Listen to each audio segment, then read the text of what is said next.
Bonjour à tous et bienvenue sur Mobuzz TV. Moi c'est Osiris, on est mardi 24 juin et voici votre dose d'infos du jour.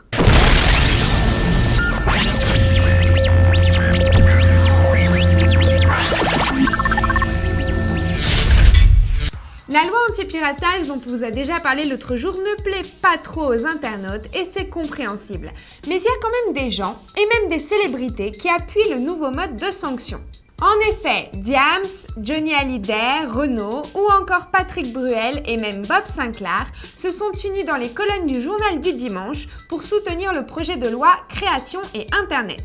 Cet appel est en fait simplement donc un coup de pouce au gouvernement puisque la loi doit être examinée au Sénat dans les prochaines semaines avant de passer au vote prévu à la rentrée.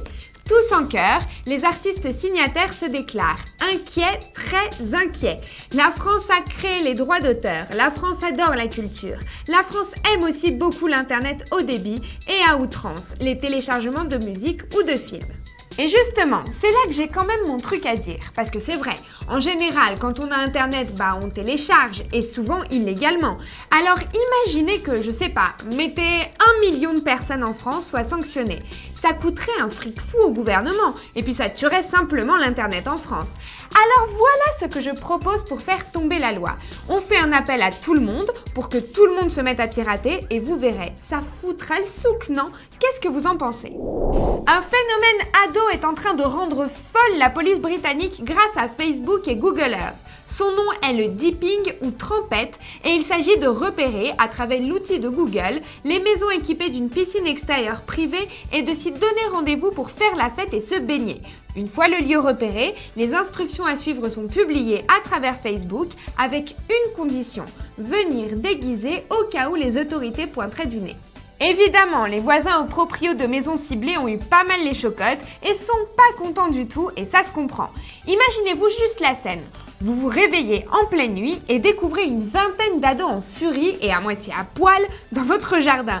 Ça peut faire peur. C'est pas n'importe quoi en plus niveau loi, ça s'appelle de la violation de domicile ces trucs-là.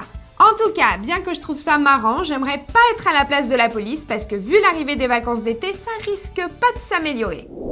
Et puisqu'on parle d'été, je vais vous dire une des choses que j'aime le plus à cette époque de l'année, les glaces.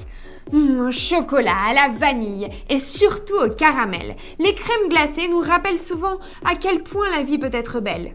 Et le glacier suisse Mövenpick l'a bien compris et a décidé que la dégustation de glace méritait un peu plus d'attention et de solennité et a donc confié à Claudio Colucci la mission de créer un meuble exprès pour cette expérience dégustative.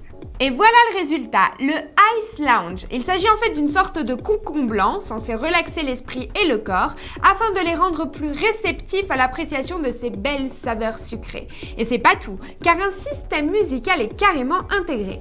Moi perso, une bonne glace à la fraise et au chocolat en écoutant du Mika enfermé dans ma bulle, ça me tend très bien. Vous en dites quoi? Ouvrez bien grandes vos oreilles parce que là, ça vaut le détour. Une femme a été retrouvée morte devant sa télé, 42 ans après son décès, je vous jure. Retour en arrière. Un malheureux jour de 1966, Edviga Golic s'est préparé une tasse de thé et s'est assise pour regarder la télé chez elle, en Croatie, mais n'a jamais fini sa tasse.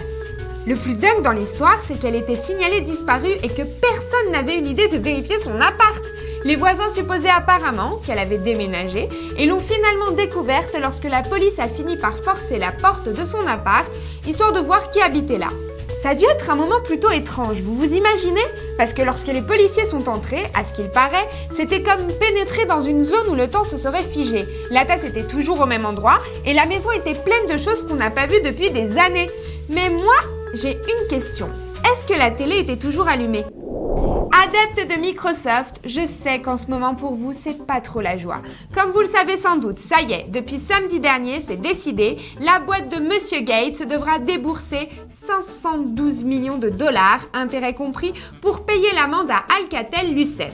Et puis c'est pas tout, puisque Bill Gates cessera de travailler à plein temps pour sa boîte à compter du 27 juin prochain. Il restera cependant président non exécutif du conseil d'administration et consacrera désormais son temps à sa fondation humanitaire. Comme c'est mignon. Ce sera désormais donc Steve Ballmer qui sera aux commandes, mais le retrait de Bill n'intervient pas vraiment à un moment idéal, vu l'état dans lequel leur modèle économique se trouve en ce moment. Et là, Je fais allusion à des trucs comme le ratage du rachat de Yahoo, le gros flop de Windows Vista, la belle amende et j'en passe et des meilleurs. Toutes mes condoléances. Sur ce, gros bisous et à demain sur Mobuzz TV. Ciao!